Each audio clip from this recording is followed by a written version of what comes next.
All right. Well, welcome everybody. Let's go ahead and take a look at the new subclasses that Wizards of the Coast dropped the other day. This is going to be tied to the Forgotten Realms books that they're going to be releasing in November. I think November 11th, if I remember the date correctly. And they came out with 8 new subclasses, and there's a couple other things that's going to be in that book as well too. But everybody's been talking about the new subclasses that they dropped. They did not release a subclass for barbarian, so I'm a little disappointed in that. But I know there's been a lot of talk about the new subclasses. Sounds like some of them are making a comeback from it being released previously, or maybe it was in Unearthed Arcana before. So so let's go ahead and just kind of take a look at this here. And let me make sure that y'all can see that. Yeah, you should be able to see that. So, all right. Excuse me. So, yeah, this is all part of the 2024 Player's Handbook for the new rules that they have. They have 8 subclasses.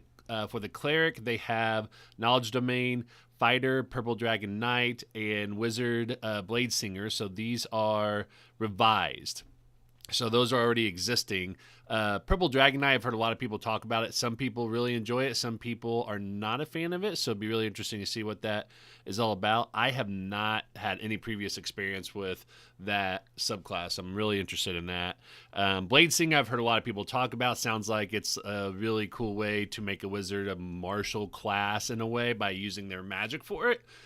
So we'll read about that. And then brand new ones are Bard College of the Moon, Paladin Oath of the Noble Genies, Ranger Winter Walker, Rogue Scion of the Three, which I know has kind of some influence from Baldur's Gate 3, because I did read about that a little bit, and it sounds like they kind of took inspiration from that. And then Sorcerer, Spellfire Sorcery. So, as always, this is playtest material, so it's not official. This is not going to be in the final form at all. But they did release it so people can actually try this out. So if you are interested in this subclass, you can always talk to your DM and see if they want to have you play it in their game. So, all right, so let's go ahead and start with College of the Moon, which is a Bard subclass. Inspire allies with primal tales. The College of the Moon traces its origins to ancient druidic circles of the Moonshae Isle. So that's one thing about some of these subclasses is, again, because they're Forgotten Realms subclasses, they are definitely tied into Faerun in a lot of these ways as well, too. So I remember hearing about College of the Moon. It's tied to Moonshae Isles. And so I think a lot of them are going to be like that. Who entrusted the first bards of this tradition with chronicling the stories of the islands and their people. Bards of this college draw from the Isles fey magic and the primal power of the Moonwells to bolster their allies, protect the natural world, and inspire their bardic works. Such works tend to be based on well-known Moonshae myths, such as the whimsy of fairy pranksters, the viciousness of the beast, and the mysteries of the Moonwells. That sound very much bardic for sure. Okay, so level 3, they get Moonshae Folktales. As a magic action, you can invoke the power of a folktale, imbuing yourself with primal magic until you use this feature again. When you use this feature, you choose which of the following folktales you invoke. So it sounds like you pick one whenever you do this.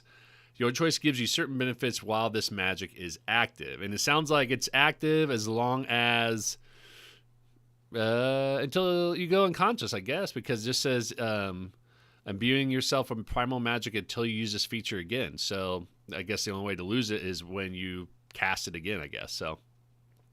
And it doesn't say, well, we probably haven't got there yet, but it'll probably tell us like how many you get like per long rest, because usually some of those features are kind of tied to that, but we'll see. All right, so you pick one of these. Tale of Life. You invoke a Tale of Vitality and Thriving Earth. When you restore hit points to a creature with the spell, You can expend a Bardic Inspiration die, increase the amount of hit points restored by number equal to a roll of the Bardic Inspiration die. You can do this only once per turn. Interesting. They are giving bards really cool new ways to use their Bardic Inspiration die, so this is a really cool way to do it, especially if you don't have a healer of some sort in your party. This is a good way to kind of help make up for that. Tale of Gloom. You invoke a Tale of Mystery and Secrets. When you use a bonus action to give a creature a Bardic Inspiration die, you can take the Disengage or Hide action as part of that bonus action. Oh, that's really cool. So that's a really great strategic way for you to use that. And then Tale of Mirth. Excuse me. You invoke a Tale of Merriment. Oh, hold on here. Oh, this is interesting. It's not letting me scroll down now. Maybe because of how I had it positioned, I guess.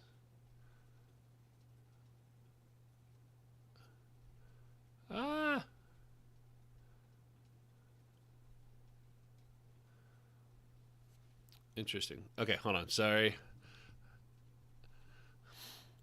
Let me do that again. Oh, it's so weird. It's just kind of frozen up on me here.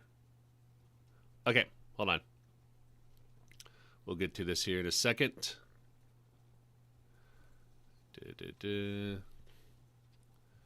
And of course, the dimensions are not working for you all.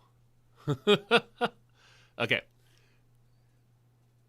I am going to resize this here real quick. Hold up 1 second. Dun, dun, dun.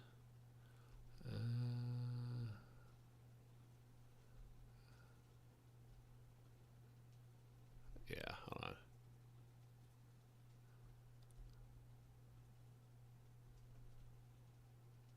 No, that's not it.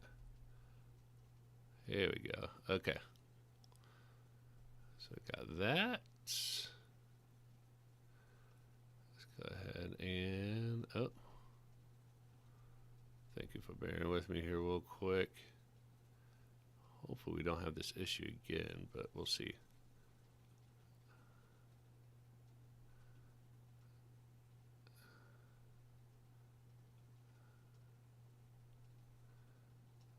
I'll pull that right up there.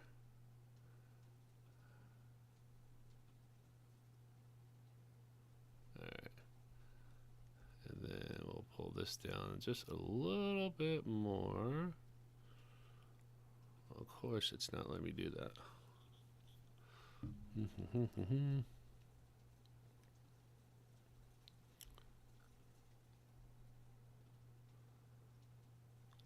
Oh, that's so weird. Why is it being like that? Oh, you know what? Let me... Aha!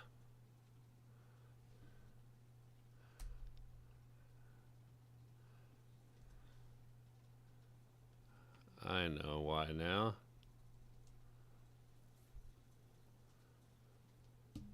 Whoa!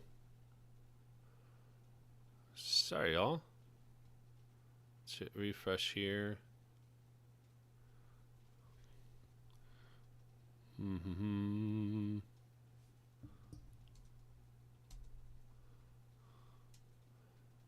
Whoa! Yeah.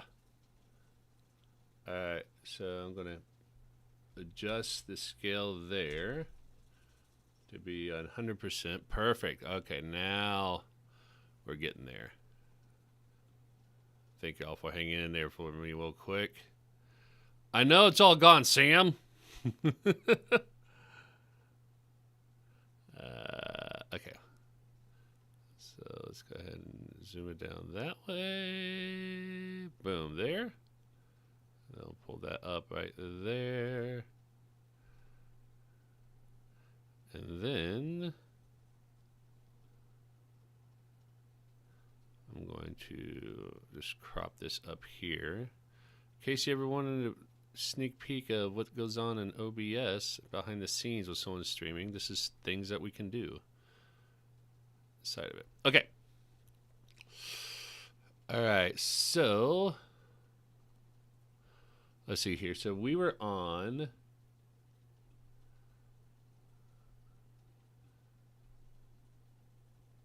Man, this is not a great browser here, is it?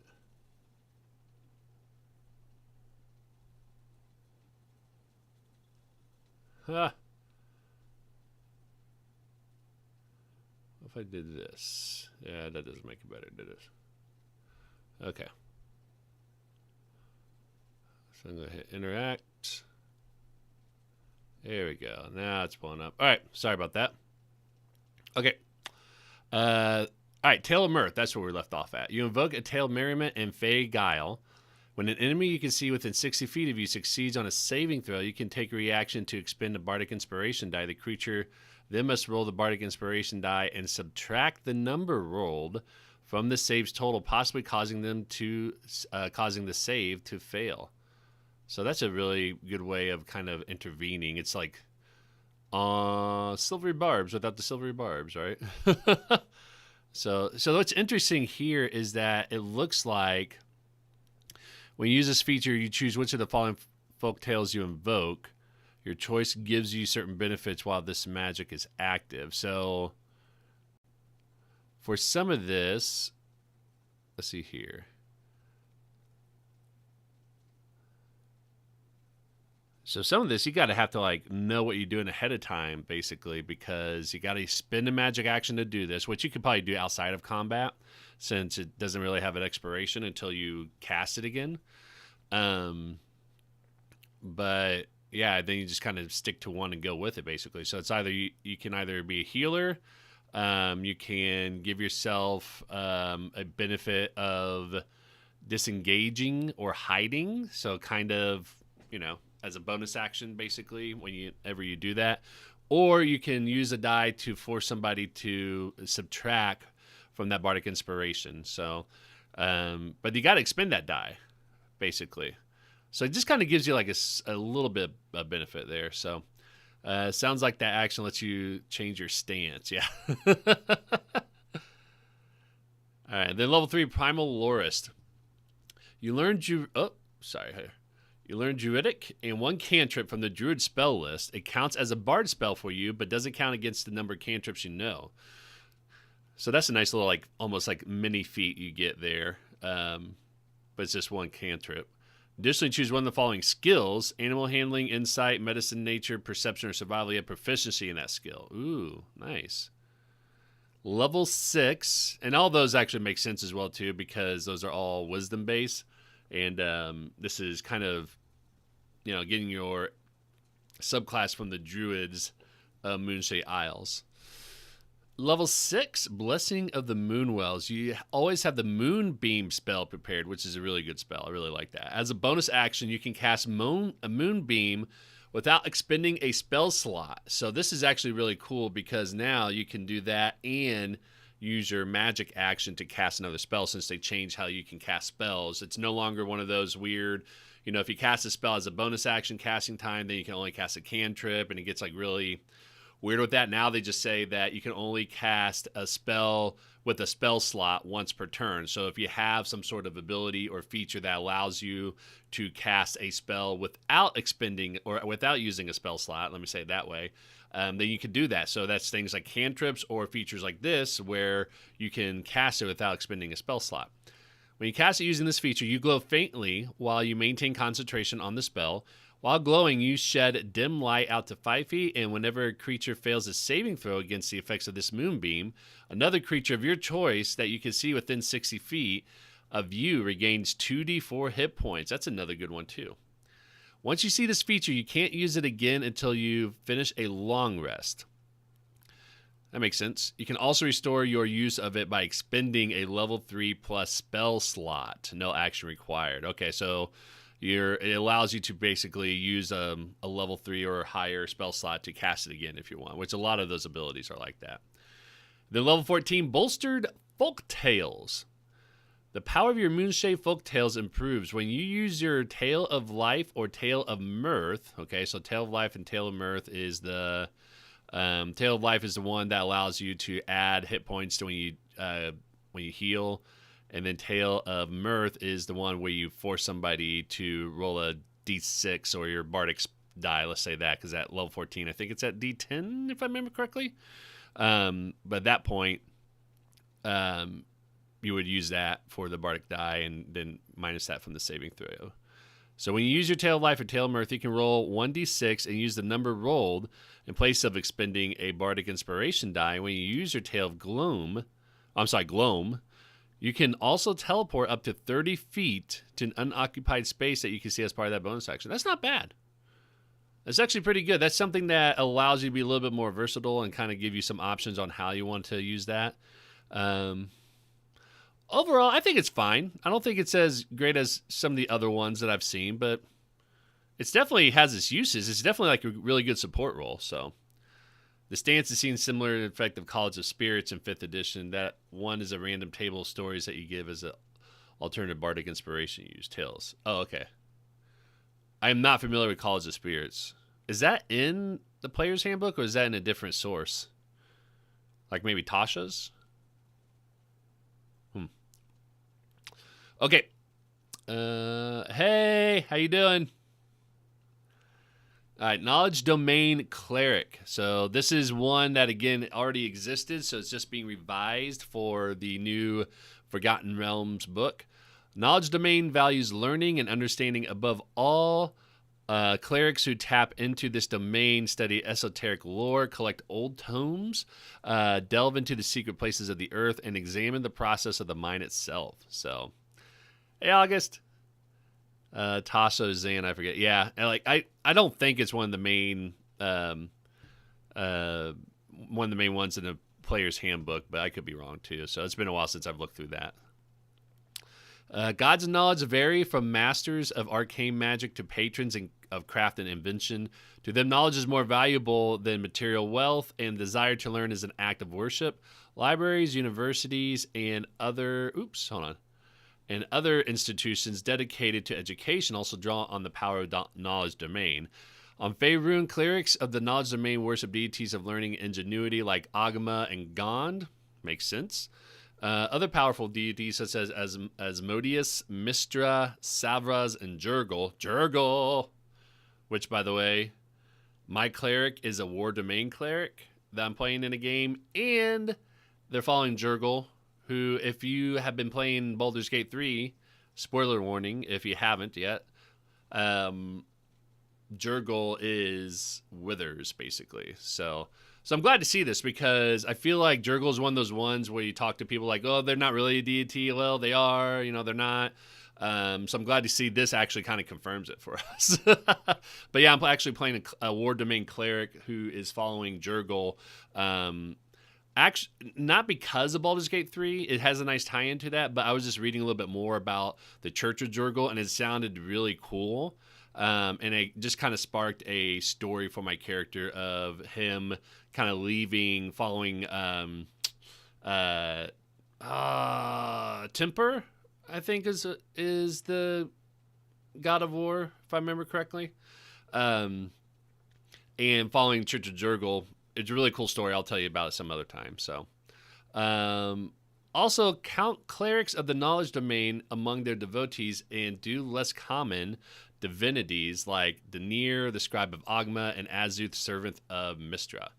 All right, design note. Here are the main updates from the 2014 handbook. Blessings of Knowledge now gives you proficiency with a type of artisan's tools. Knowledge domain smells have been updated to include more damaging and combat relevant options. Oh, that's great. The number of spells have also increased.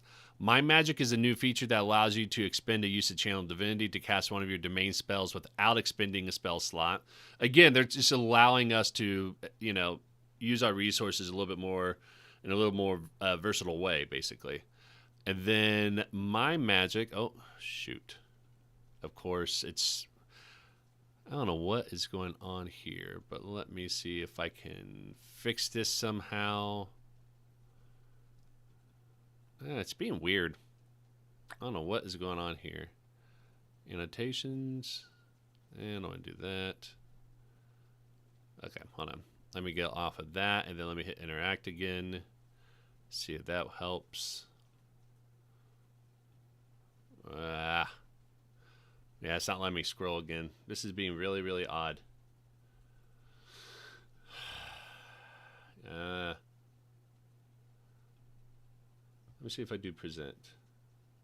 Oh, yeah, yeah, okay, okay.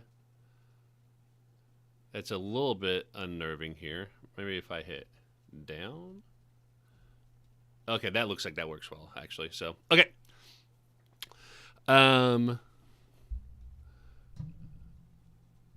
Utter Unfettered Mind is a new feature that grants you telepathy and consistent intelligence checks. Divine Foreknowledge is a new feature that allows you to gain advantage on D20 tests for 1 hour. Okay. That's actually pretty cool. I like that.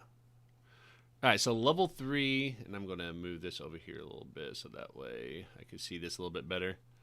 Level 3, Blessings of Knowledge. You gain proficiency with one type of artisan's tools of your choice and 2 of the following skills of your choice: Arcana, History, Nature, or Religion. Again, all of these are intelligence based, which makes sense. I kind of get a sense that basically what it's allowing you to do is tap into a different class with a subclass. Because Bard College of the Moon is tapping into Druid Circle, right? And Knowledge Domain is actually tapping into Wizardry with the focus on intelligence there. So Divine Foreknowledge seems really good, like half of Foresight or Holy Aura. Yeah. I mean, it is... And it says, like, gain advantage on D20 tests for 1 hour. My guess is we get this at, like, a higher level, right? So this is going to be at...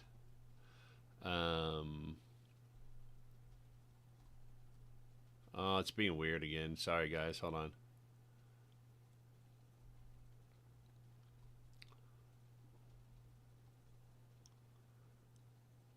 Yeah, it's at level 17 here. Okay.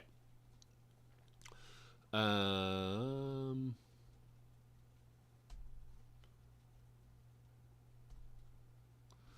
is it doing this? I am so sorry. I don't know what is going on with this. I'm trying to use like a thing in here. Here we go. Okay, maybe that's a little bit better. All right. But yeah, Divine Knowledge. So that's at level 17. So that means like any ability check, but it says D20 tests, right? If I remember correctly, like attacks are D20 tests because they changed the wording in the player's handbook to say that anytime you're rolling a D20 is considered a D20 test, basically. So if you're rolling a D20 for attacks, if you're rolling it for saving throws, if you're rolling it for like all those things, right? So we'll see like what you might have to give up in order to do that. My guess is you probably have to use Channel Divinity or something like that. So, yep, that's exactly what I was saying. Yeah, so attack, check, save. Yep, exactly right. Yeah, so that's going to be a really good one. Level 17, so you got to get up there first. But yeah, that's actually really cool. I like that. All right, so level 3 Knowledge Domain spells. When you reach a cleric level specified in the Knowledge Domain spells table, you thereafter always have the listed spells prepared, obviously. So you always have Command, Comprehend Languages, Detect Magic, Detect Thoughts, Identify Mind Spike. That seems like a lot for level 3, which is great. But yeah, interesting. And then level 5, Dispel Magic, Non-Detection, and Tongues. 7, Arcane Eye, Banishment, Confusion. And then 9, Legend Lore, Scrying, and Synoptic. Yeah, Synoptic Static. Which those Scrying I'm familiar with because my Barbarian actually had a magic item of a ring that allowed him to scry, so I'm actually pretty familiar with that. But Legend Lore and Synaptic Static is something I'm not as familiar with. If I do that, maybe... Sorry, I know, it's being rather weird. Ugh, come on. Okay, here we go. Level 3, Mind Magic. As a magic action, you can expend one use of your Channel Divinity to manifest your magical knowledge. Choose one spell from the Knowledge Domain spells table that you have prepared. As part of that action, you cast that spell without expending a spell slot or needing material components. Ooh, that's really good. That's a good one. Level 6, Unfettered Mind. You gain telepathy out to 60 feet. When you use this telepathy, you can simultaneously contact a number of creatures equal to your wisdom modifier. Oh, that's a really good one if you're trying to like infiltrate an area, or just trying to create a plan to sneak on people. Additionally, if your total for an intelligence check is lower than your wisdom score, you can use that score in place of the total. That is really good too. And at level 6, that's really good. It's fun. Area effect psychic and D4 and text. Oh, yeah, that's definitely a cleric type of thing to do. So, yeah, and honestly, like Unfettered Mind at level 6, like that is actually really cool. That is a really good. Yeah, because then, like, if you're planning on doing this subclass, you can use intelligence as a dump stat at that point, right? Because again, there's no limit on that, right? Yeah, it doesn't say there's, you can use this at like so many times a day or whatever. So you can use intelligence as your dump stat, and then once you get to level 6, you don't have to worry about intelligence ability checks anymore. Now the intelligence checks. Now, that's just ability checks, right? So if you are trying to do something like intelligence saving throw, that's not going to help you there. But by and large, like, this is still really good. And then level 17, Divine Foreknowledge. As a bonus action, you magically expand your mind to the possibilities of the future. For 1 hour, you have advantage on D20 tests. Once you use this feature, you can't use it again until you finish a long rest. Okay, it's once per long rest. Yeah, so that's what I was asking. It's like, an hour for every D20 test is like awesome. But I was kind of curious, how often you could do that. You can also restore your use of this feature by expending a level 6 spell slot, no action required. So yeah, I like this one. I like this one better than College of the Moon for Bard. I think this is actually a really good one too. So that's another thing. I've had to do that before. It doesn't come up very often. It's usually like when you're up against a mini boss or a boss, right? Or an environment that has like some magic going on to it. Doesn't happen very often, right? It's usually like dexterity saves is always like the biggest one, right? Even like strength saves and constitution save. Wisdom saves is a big one too. Intelligence saving throw doesn't happen too often, but I've seen it happen, so. Okay, so I like this one. I like the knowledge domain. This is really good. All right, Purple Dragon Knight, which is a subclass for fighter. This is one I've heard people talk about. Some people love it. Some people have hated it. So they're always easy to pass, says the Artificer Intelligence Rogue. Yeah, of course you would say that. My Barbarian would be like, oh, strength saving checks are easy to pass too. Like, Okay, now I don't know anything about the Purple Dragon Knight. So this is new to me, so I don't know anything about what it was previously. Herald the Majesty of Amethyst Dragons. The Purple Dragon Knights are paragons of valor and leadership who partner with Amethyst Dragons. Such knights aspire to protect the innocent and rally fellow adventurers to the causes of justice and freedom. Although the Purple Dragons were originally founded in Cormyr, new recruits are enlisted from any realms where chivalry is in abundance, including the Silver Marches, Damara, I think is how you pronounce it, and Chesenta. Characters with this subclass are special among the Order. Unlike most Purple Dragons who partner with the Amethyst Dragons who've already reached adulthood, a Purple Dragon Knight character psionically bonds with an Amethyst Dragon hatchling. This bond irrevocably transforms both dragon and knight, allowing the dragon to grow in strength alongside its partner knight. So you get a dragon, is it essentially, at some point? Is that what it's saying? Now, I know that somebody had said that, I think someone made some sort of comment about how they used to be like dragon raiders and now they're dragon riders or something like that, so I don't know if that's the case or not. But these are the main updates in the subclass since its appearance as Sword Coast Adventurer's Guide, which I do have that book, so I'll have to read this sometime. But here are the changes from that.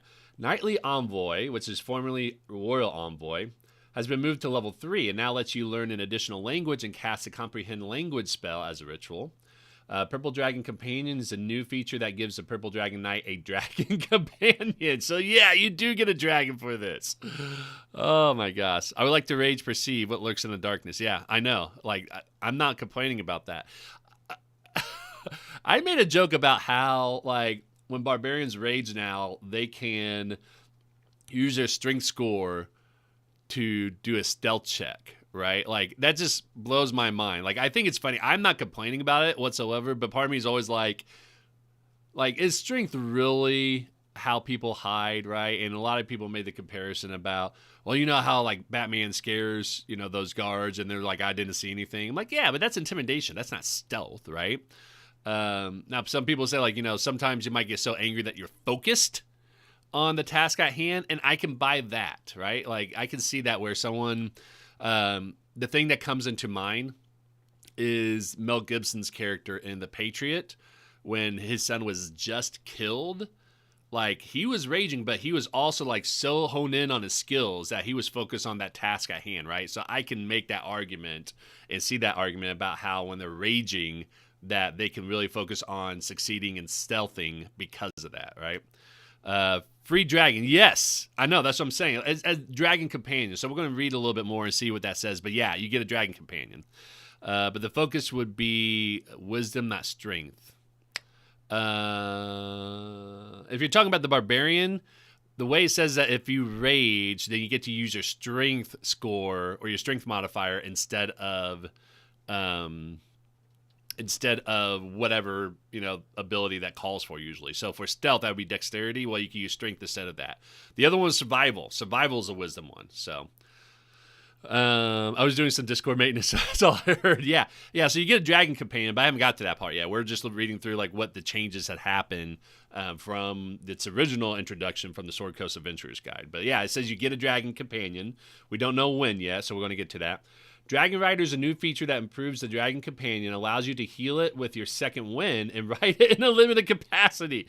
Oh my god, this actually... Okay, I think I want to play the subclass now, just for that. Rallying Surge, formerly Inspiring Surge, now lets you choose up to 3 creatures within a more limited radius. It also gives chosen creatures a retreat option. That's really good. I like that. Oh my gosh. I actually like this subclass. This is really cool. Strength perceived. I ripped off pieces of the dire goat we killed and threw pieces to the darkness. There's something that sounds different. That's exactly how it should work. Sounds amazing. It does sound amazing. Like, honestly, fighter has never appealed to me in general just because it's kind of like a typical one. It's like the base class for Dungeons and Dragons in terms of martial. That's why I've always preferred, barbarian or even rogue or ranger, because I feel like they're a little bit different. Fighter is like your typical, medieval knight soldier that you get.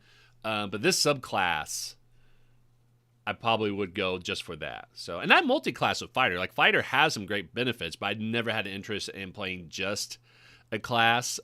This might actually change my mind to do that. And I'll say that about the 2024 rules. It has definitely made me want to play a full class instead of multi-classing as much as I did. So 2014, I came up with a lot of like ridiculous multi-class for character ideas I had. Like I had an older character that's a half orc that I had in mind that used to be a soldier, so it was a fighter class, but then started becoming a druid. So I had like a fighter druid subclass.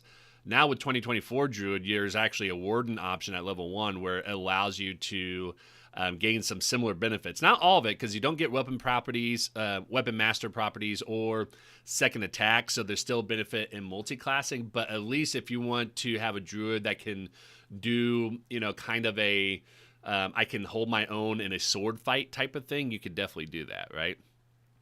I also strength investigated for traps. Smash door, trap, and breaks. Very creative way of doing that, though. Okay, so Amethyst Pinnacle is a new feature that again improves your dragon companion, allowing you to ride it unrestricted and attack in tandem. So that's got to be at like a higher level, probably the highest level. An Enduring Commander is a new feature that grants you both you and your dragon companion resistances. All right, so let's actually read through this now, right? Level 3, Knightly Envoy. You learn one language of your choice from the player's handbook. Additionally, you can cast Comprehend Languages spell, but only as a ritual. Okay, interesting.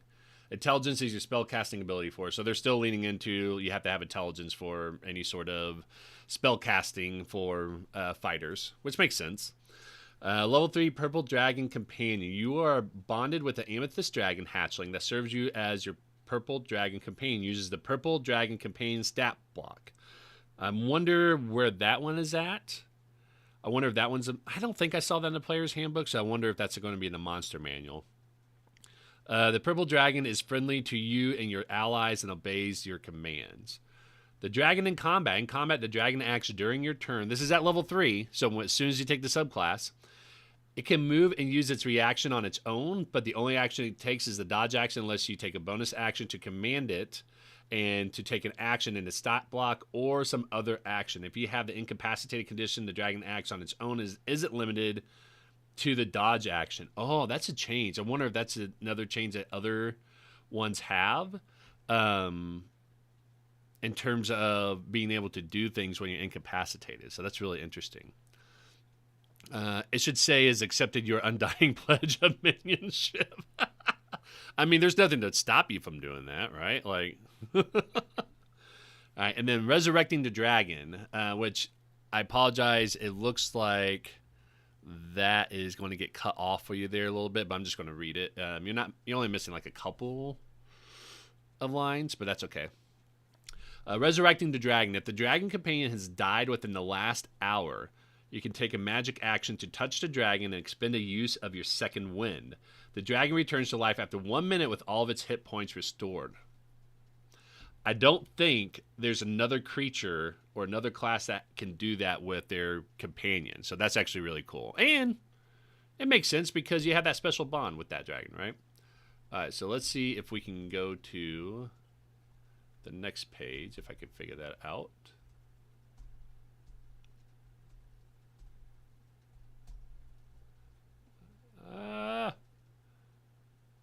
Now this is not the best.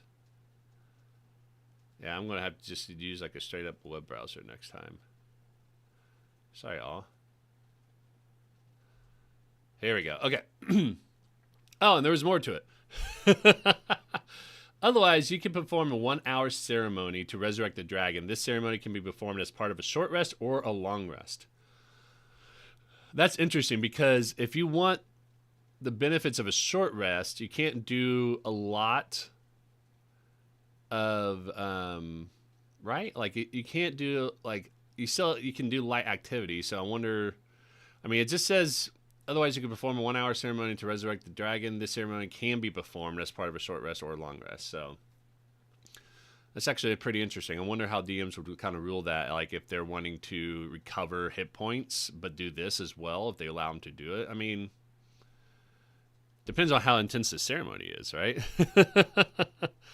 I think that's how it works for Battlesmith's first level spell slot. Yeah, Rangers too. Yeah. Okay. I haven't, like I've read through the classes at least once, and I just don't have it committed to memory, so I was kind of curious if it did that or not. All right, so here's a stat block for the Purple Dragon. So the AC is 13 plus your intelligence modifier. Hit points is 4 plus 4 times your fighter level. So out the bat, it's going to be 16 hit points, and then it keeps going up as you go up in fighter level. Equal to your fighter level. Okay. Speed is 30 feet, flies 30 feet, and swims 30 feet.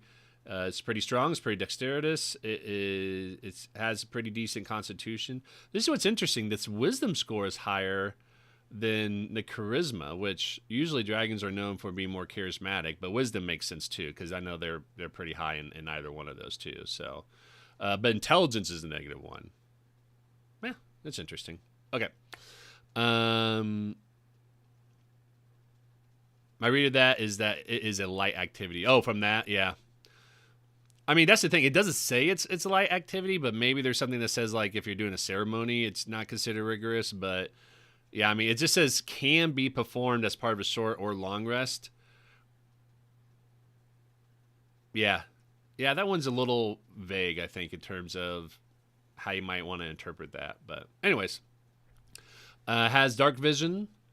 It understands the language you know. It has telepathy. Challenge rating is 0. Makes sense.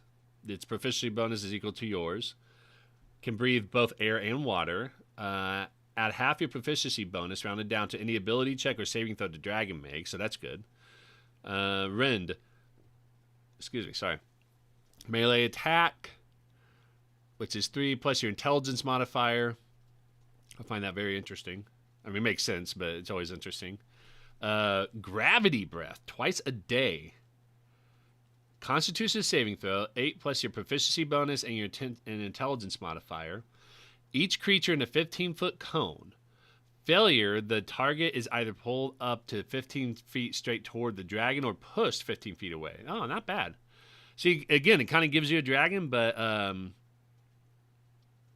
of scale it down. Like, this is essentially almost having a weaponless Dragonborn in terms of some of its benefits here, right? Like, it has a breath weapon.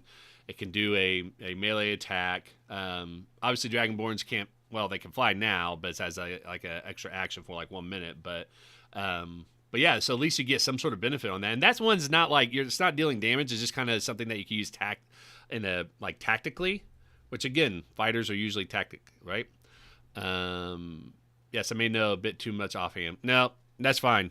Like, I rely on that, so I appreciate you reminding me, because I definitely would have looked it up, so you're just saving me time for that. So, all right, level 7, Dragon Rider. You and your purple dragon gain the following benefits at level 7, Dragon Mount. The dragon grows to medium size. Oh, yeah, because it starts off at small, right?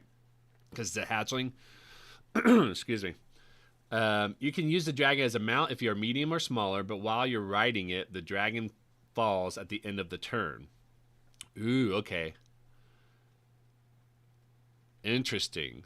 So really, you have to be strategic about that. If it's airborne and the only thing holding it aloft is its fly speed, it takes you only 5 feet of movement to mount it or dismount the dragon. Okay, so you would have to, like, if you're going to use it, like, probably, I think it said you can use a bonus action, right, to tell it to do something. I don't know if it said dash specifically. Sorry. Yeah, this is being weird. Okay, here we go. Bonus action command, take an action in its stat block or some other action. Yeah, so what you could do technically is mount it, right? Oh, hold on. There we go. Is mount it and then tell it to dash, basically. And then you can fly a pretty good distance at that point, because then it's 60 feet of flying. So, okay, sorry. Improved gravity breath. The dragon's gravity breath becomes a 30-foot cone. When a creature fails a saving throw against that gravity breath, the creature also takes 2d6 force damage. That makes sense. And shared second wind. When you use your second wind to regain hit points, the dragon also regains it.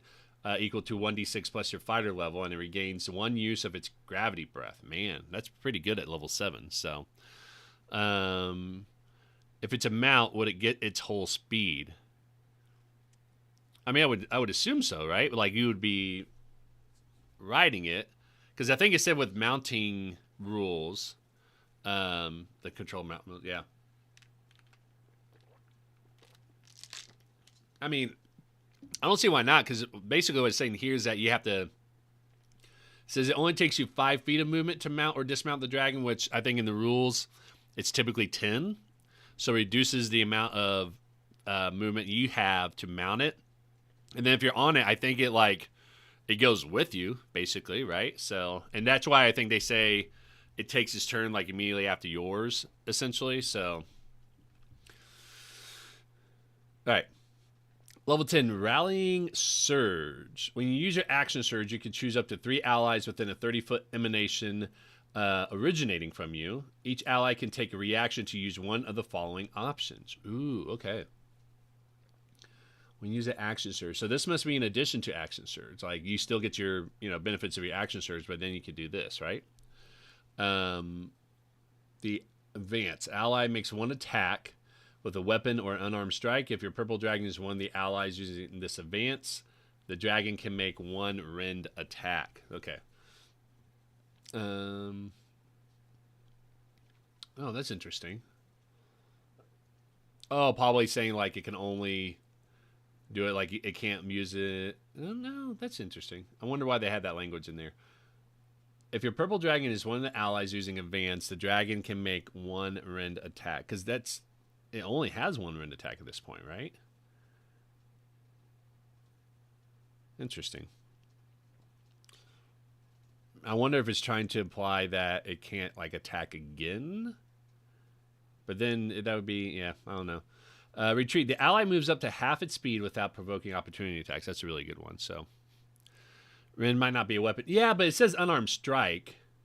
So maybe, yeah, you're right. Maybe it's just clarifying that. Because it says attack with a weapon or unarmed strike. And I guess unarmed strike is technically not a natural weapon. So like Rend is a natural weapon, maybe. So yeah, so maybe you're right. Maybe that's why it's in there, is to make sure people understand that it's allowed to do that. So yeah, that makes sense.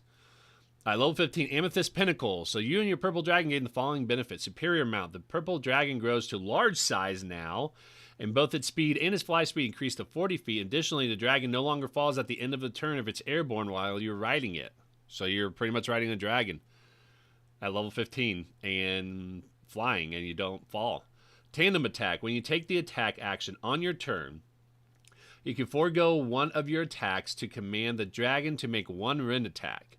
Alternatively, you can forego 2 of your attacks to command the dragon to use gravity breath. Ooh, interesting.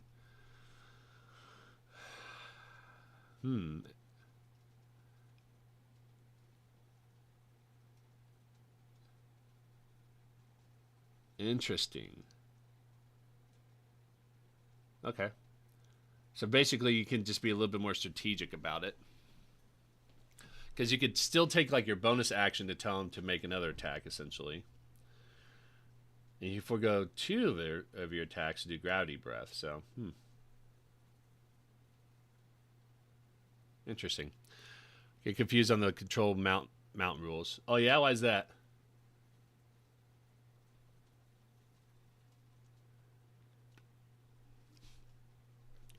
With the tandem attack? Because tandem attack doesn't require you to be mounted. You can forego 2 of your attacks to command the dragon to use gravity breath. Oh, like, so can they not attack if they're mounted?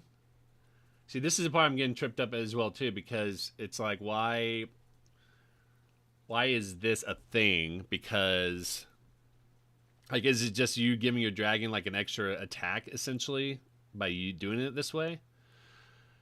I think you can command to attack as a bonus action. Like, is that something in the player's handbook? So maybe that's why he's saying that there now. Well, hold on. Let me...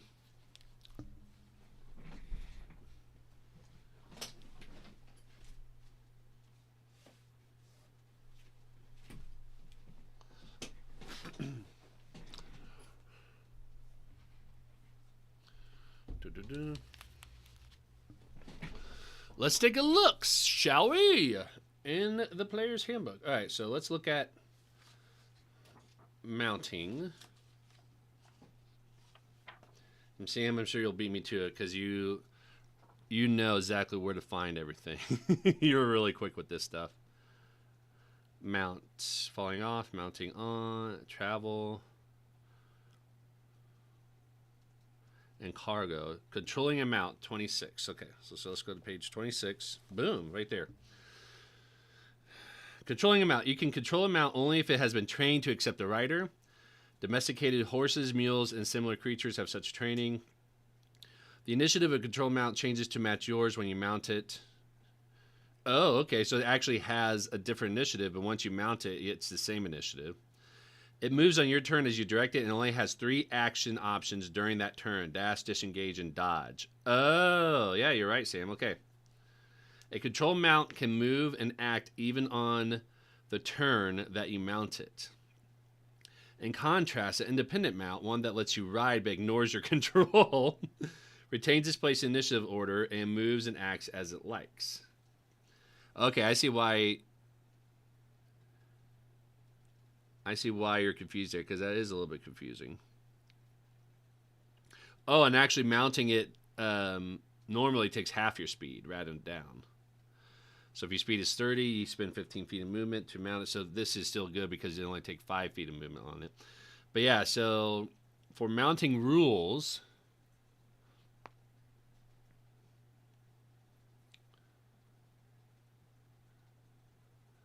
so this is, yeah, so you're right. So basically, that makes tandem attack make sense now, because then it allows you to use your attack to do that, to have them do that, right? So like they still get their action, but then you're using your attack economy for them to attack as well too. Oh, interesting. So it's kind of playing into the rules there that way.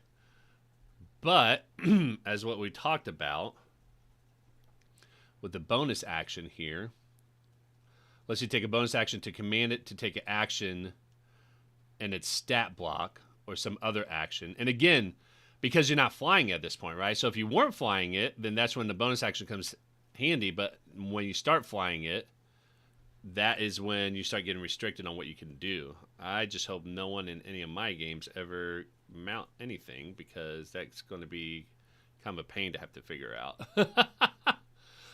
Excuse me. So Ice Word, it's not clear whether that overrides a class feature. Well, so there's that rule of, like, was it? I forget what they've said, but it's like exceptions overrules generality or something like that, or specificity overrules generality. So, yeah, at that point, it would be that if it's specifically in the class, then that overrules like the usual rules, right? For example, if I got a purple dragon mount, not through class, I can't have the mount attack based off of those. Correct, because that's not a class feature that you have. But from the class, I could command to attack with a bonus action. Yes, as long as you're not mounted, it sounds like. And is dismounted mount still is a control? And is dismounted mount still a controlled mount? So, controlled mount, where was it at here? Controlled mount basically means that you can control it while you're mounted, right? You can control a mount only if it's been trained to accept a rider. So in this case, because of your connection with the purple dragon, you do control it, right? Excuse me. The initiative of a controlled mount changes to match yours, blah, blah, blah. Right. But to be able to command an attack from the class, I can command, but the controlled mount just can't do it.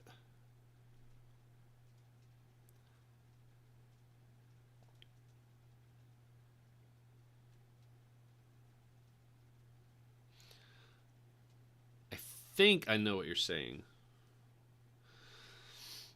This is an independent mount, one that lets you ride but ignores your control. So, like, that seems like there's some, like, specific conditions that would have to be laid out for that. So wouldn't that mean if it's a control, it can never attack? Yeah, I mean, while you're riding it. So control basically specifically means that you can control its movement when you're mounting it, right? Because it says you can control a mount only if it's been trained to accept the rider. Domesticated horses, mules, and similar creatures have such training. The initiative of controlled mount changes to match yours when you mount it. So when you mount it, it only has 3 action options during that turn: dash, disengage, and dodge, right? Interaction confuses shit out of me. Yeah, I know. I think this is why people like don't even bother with mounts sometimes. So, a dire weasel mount like global attack. Yeah. So it sounds like unless you have a feature that says otherwise, if you're mounting it, it can only dash, disengage, and dodge. Okay. You can't even use a bonus action to like command it, because it doesn't even say that, right? Because it just basically says it can move and act even on the turn that you mount it. So there's nothing in here that says anything about bonus action to move it or to attack or anything like that. So you got to have a feature specifically allows you to do that, which is what the Purple Dragon Knight does, basically. So, but yeah, I mean, you're right. This is for if somebody really wants to do it and they just make sure it's kind of balanced in that way. But yeah, like this is one as a DM, like it probably wouldn't come up often. If it does, you almost need a flow chart for this, right? Flow charts are underutilized, I'm telling you, because flow charts could really help you like look succinctly how to make a decision like very quickly, because you just look at the conditions like, is this blah, blah, blah? Yes, no. Yes, you go here. No, you go there, right? Flow charts would be really great in something like this. So, it's the PC's BA to command, not the mounts. Right, yeah. So that's what it's saying here, though, is that, oh, hold on, you said something else. But they give Paladin Find Steed as a 5th level feature. Right, yeah.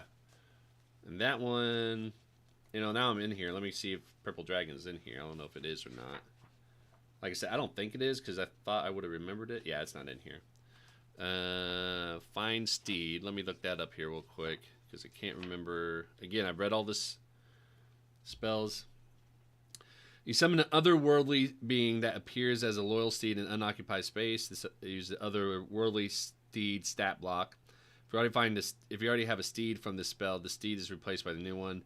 The steed resembles a large, rideable animal of your choice, such as a horse, a camel, a direwolf, or an elk. Whenever you cast the spell, choose the creature type, which determines a certain stat block. Combat. The steed is an ally to you and your allies in combat, shares your initiative count, and it functions as a control mount while you ride it, as defined in the rules on the mounted combat. If you have an incapacitated, the steed takes its turn immediately after yours and acts independently, focusing on protecting you. Yeah, so it sounds like it still follows the regular rules.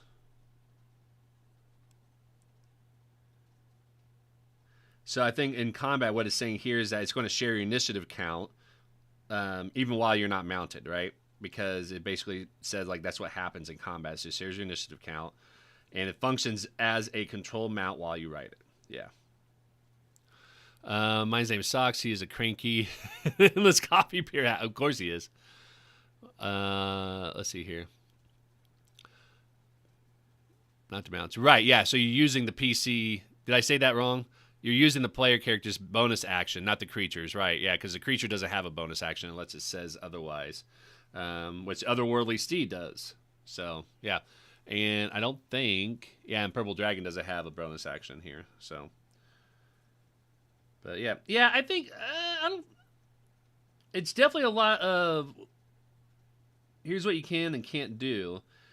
But it sounds like if you just think of it as... If you're not mounting it, it can do whatever it says in the stat block.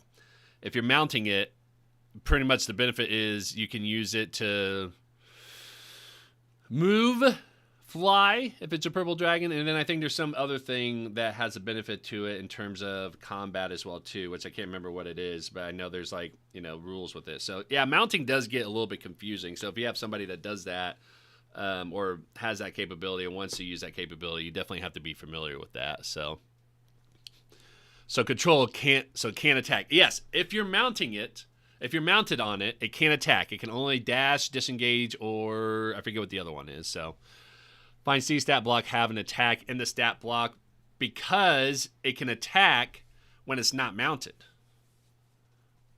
That's the thing, right? So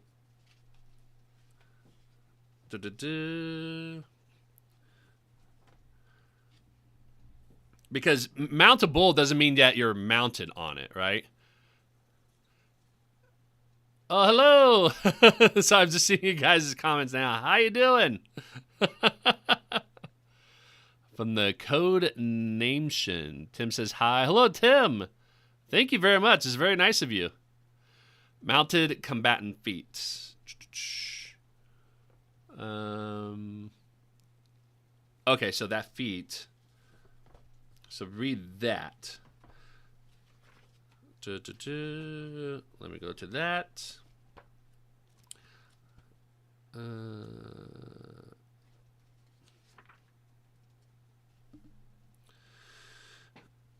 Ability score. Mounted strike. While mounted, you have advantage on attack rolls against any unmounted creature within 5 feet of your mount. that is at least one size smaller than yours. Yeah, so with that, it's just saying that you can attack, not so much your mount, but your attacks will have advantage against any unmounted creature within 5 feet of your mount that is at least one size smaller than the mount. So, like, as long as there's not another creature that's mounted on another one, then you can attack anyone within 5 feet of you with advantage.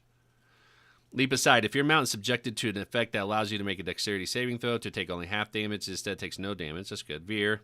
While mounted, you can force an attack that hits your mount to hit you instead. Yeah. Okay.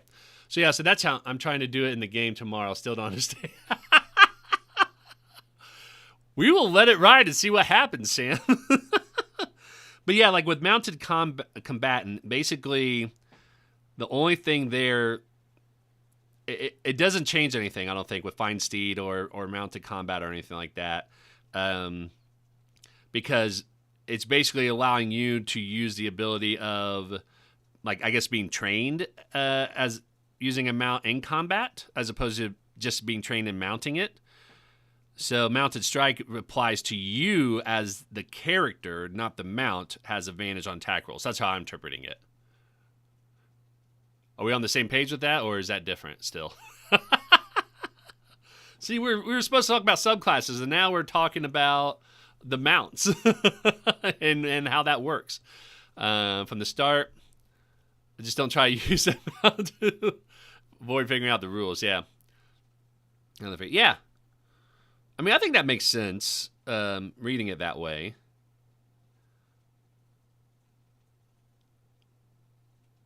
So, yeah, but you're right. It is a lot of conditionals of, like, moving things around and everything. But that's when I'm like, flowchart would be really good for the DM and for the player, but the DM for sure. So, just gives me an advantage when asking while mounted. That's the only mount rule I do understand. Yeah. The leap aside, if your mount is subjected to an effect that allows it to make a dexterity saving throw to take only half damage, it instead takes no damage if it succeeds on the saving throw and only half damage if it fails. For your mount to gain this benefit, you must be riding it. And neither of you can have the incapacitated condition. Okay, and that seems like that is just for the mount. And then Veer is basically, I feel like Veer is one of those allowing players to, like, take the hit for their animals because they love their animals so much. While mounted, you can force an attack that hits your mount to hit you instead if you don't have the incapacitated condition. So yeah, so basically if the DM's like, oh, they're going to attack your mount, you could be like, no, it's going to attack me instead. So just give me advantage when attacking while mounted. Yep, that's exactly right. That's just rogue evasion for the mount. Yeah? I can't remember what the evasion is on top of my head. Oh, look, I'm at the barbarian section. How about that? Paladin, ranger, rogue. Evasion. You can nimbly dodge out of the way of certain dangers when you're subjected to an effect. Oh, yeah, that one. Yeah, well, taking half and no damage. Yep, that's exactly right. Yeah, that's what that is. For the most part. So I think there's a couple other things I'm probably skipping out on that, but yeah, so. Okay. And then Enduring Commander, level 18. You and your purple dragon have resistance to force and psychic damage. That's pretty good. Don't know if it's level 18 good necessarily. I feel like that's a good one. Maybe early on, but I don't know where else you would put it, to be honest, because I feel like all these are still pretty good. Yeah, I'm not sure. That one I'm probably less impressed with. It's not bad by any means because you're getting resistance to force and psychic damage, and so is your dragon. Too bad the dragon doesn't have resistance to gravity. Right? Balance-wise, they can't give your mount 111 HP without everyone using them as a tank. That is true, yeah. I mean, honestly, I feel like this is a good compromise, so that way you don't get players being like, can I just, like, mount the dragon and try to, convince it to fly for me, right? But I don't like the flavor. Too passive for my level 18 feature. Yeah, that's true. Yeah, like I said, I'm not against them having resistance here. Yeah, resistance is powerful. I agree with that completely. I just don't know if it's level 18 good, right? Because there's some other classes where they get resistance to things like earlier on, right? So like think druids, if you do circle the land at level 10, I think they get immunity to poison condition, not poison damage, but poison condition, and resistance to another kind of damage depending on which type of land that you picked, right? I think monks get something with resistance early on as well too. So some of the other classes get different kinds of resistance, I feel like, earlier on in this, but at the same time, maybe this makes sense for level 18 because you're getting a dragon companion, so maybe this makes sense. In the larger scheme of things, by itself, it's not as impressive, but when you look at all the other things that you're getting with this, it makes sense to put it there, I think. So, okay. So that is fighter. Let's do Oath of the Noble Genies Paladin. Brandish the elemental splendor of genies. Make the dragon bigger or something. Well, at this point, at level, what is it, level 10, I think it gets to large? Where does it get to large size? Oh, yeah, level 15 is when they get large, right? And it increases to 40, yeah. So, and that's the other thing I gotta look at mounting rules, is if you get you don't get your movement if you're mounted on them, right? Like, it's not like you use your movement and then their movement because you're on top, you're riding them now. So, it's a dragon. It can be a huge dragon. Maybe the DM will give you some sort of magic item that will allow you the dragon to be big or to be huge size. So, okay, Oath of the Noble Genies Paladin. Paladins sworn to the Oath of the Noble Genies revere the forces of the elemental planes. Through taking this oath, paladins draw power from 4 different types of genies. Dao, masters of earth, Jinn, masters of air, and I'm probably butchering these terms, I apologize. Efreet, masters of fire, and Marids, masters of water, to create splendid and destructive displays of elemental might. Ooh, interesting. So again, kind of druidish, nature-ish with this subclass. This is what we've been seeing so far, right? Is that we're getting kind of, here's a little flavor of a different class with your main class here. On Faerun, many paladins who swear this oath hail from Kalimshan, which is where we started our campaign at, Sam. A land rife with genie kind. Despite their strong local ties, these Kalashite paladins often undertake quests that take them, and then this is where it gets, that takes them all over the realms across the multiverse, including naturally the elemental planes. These paladins share the following tenets: beget creation with destruction, lead with splendor and grace, respect the elements, and fear their wrath. All right, so level 3, you get Elemental Smite. Immediately after you cast Divine Smite, you can expend 1 use of your channel divinity and invoke one of the following effects. Dow's Crush. The target has the grappled condition. Escape is DC equal to your spell save DC. While grappled, the target has the restrained condition. And what's interesting is that they changed grappled. I don't know if you remember this, Sam, but grappled condition now is a saving throw of the person getting grappled. So it's no longer a contested roll. It's the person who is getting grappled has to make a strength saving throw for the grappled saving for the grappled effect. So yeah, which I completely must have missed that and not realized that. I probably was just like, oh yeah, grappled shove, blah blah blah blah, and completely just didn't even see that. So now it's like, that's one less thing that benefits my barbarian when they're raging because they get advantage on strength checks. So still strength or dex that they get to pick. Yeah, that's what I was thinking. I thought there was one that specifically said just strength, and then the other one was either or, but I could be wrong. Okay. You could do Genie's Escape. You teleport to an unoccupied space that you can see within 30 feet of yourself and take on a mist-like form, which lasts until the end of your next turn. Oh, interesting. While in this form, you have immunity to grappled, prone, and restrained conditions. Ooh. That's a good one. I like that. Freeze Fury, the target takes the extra 2d4 fire damage, and Marriage Surge.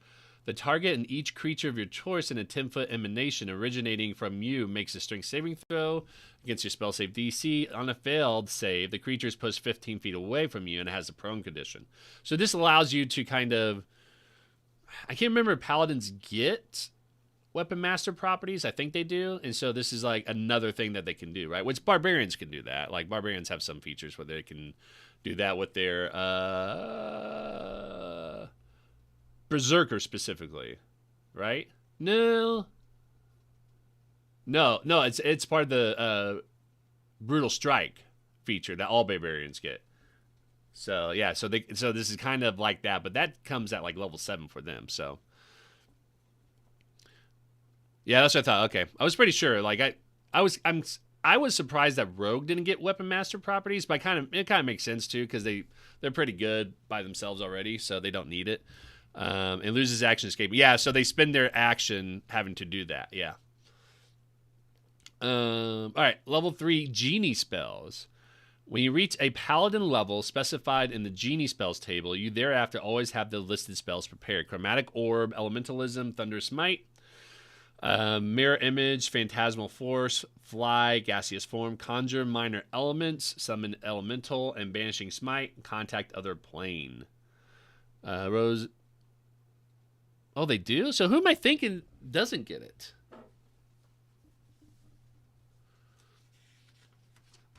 Oh, you know what? Maybe it's Ranger I'm thinking of.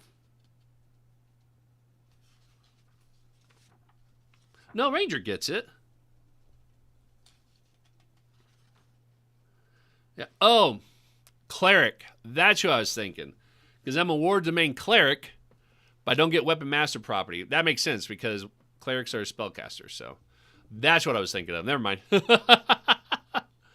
thanks for pointing that out. So there's a year where Rogues didn't get it. Yeah. I'm sure people are upset by that because like, oh, all the other marshals. What did I get? Like, Rogue's technically a marshal more than a spellcaster, right? So I get that. But they also have like some really cool features too. So, but it makes sense for them to have weapon mastery. So I'm not going to knock it. Level 3, Genie Splendor. When you are wearing medium or heavy armor, you gain a bonus to your AC equal to your Charisma modifier. Interesting.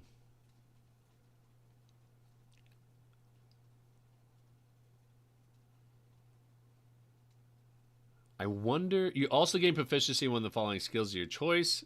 Acrobatics, Intimidation, Performance, or Persuasion. Interesting. I wonder why they did that. Because usually with Paladins,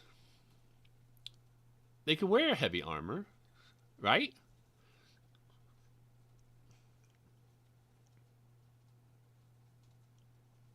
Like, I guess if you don't want to have disadvantage on stealth, that makes sense.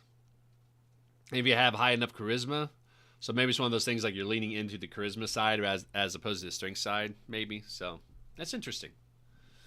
Encouraging Dex Paladins, yeah. That is true.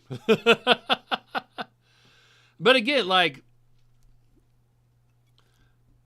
heavy armor, you get a bonus to your AC equal to... Yeah, I guess, like, even with heavy armor, if you have high enough charisma and dexterity, that would be significantly higher. You're right. So you can take that dip in strength, and then, you know, make the main one charisma and dexterity, and then usually you want to do constitution for the hit points and all that. Yeah, exactly, because you can still wear light armor. So it's not like a complete elimination of armor. You can still wear light armor. So that's still going to help you with that. But you're right, because now that you're using charisma for this, you can add your dexterity still with light armor, and your charisma gives you a boost. So yeah, you're right. Even with that, even though heavy tends to be higher, you don't get to add your dexterity. Interesting. Yeah, so if you're like, here's a shield, and then I'm okay with using a not as strong weapon.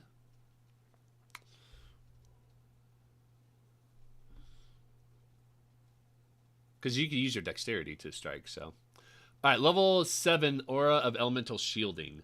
Choose one of the following damage types: acid, cold, fire, lightning, or thunder damage. You and your allies have resistance to that damage while in your aura of protection. Nice.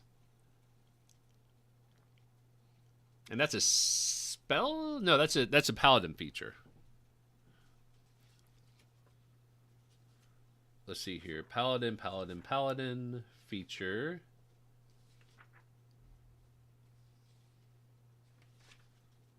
Oh, I'm a fighter. How did I get all the way down there?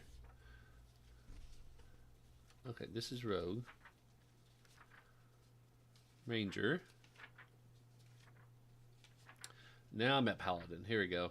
With the Thanos looking paladin oath of vengeance or whatever it was.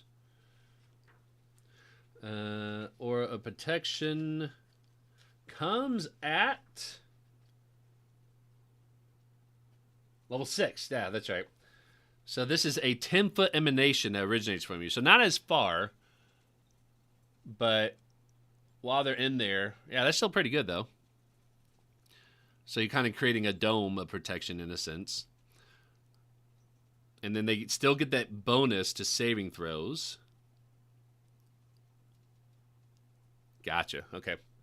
Yeah, so that's pretty good. And at the start of each of your turns, you can change the damage type affected by this feature to one of the other listed app options. Oh, okay, so you can always change it on your turn. Bonus to save throw. Yep, aura. Charisma modifier. Yep.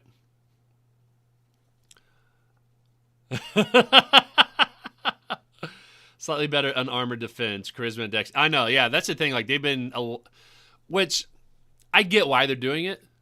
I also am like, not sure how charisma or like mental faculties like really adds to your armor class. Like armor class, I can understand if someone did like intelligence or wisdom because, you know, maybe they're strategically thinking about it. Traditionally, it just hasn't been that sort of thing, right? Unless you have like I think there was very few classes or subclasses that have a feature that allow you to add it. Like monks, you know, but like monks really needed it and everything. So it's really interesting how they're kind of leaning into that a little bit more. Which again, I'm not complaining. I just find it interesting is all. What paladin I'm building for my next castle trip? Draconic themed paladin. Dancing. Yes. Level 15, Elemental Rebuke. When you are hit by an attack roll, you can take a reaction to have the attack damage against yourself rounded down and force the attacker to make a dexterity saving throw against your spell save DC.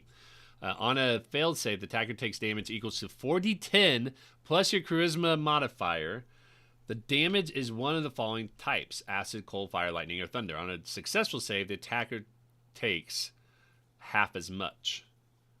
Nice. So they get rebuke.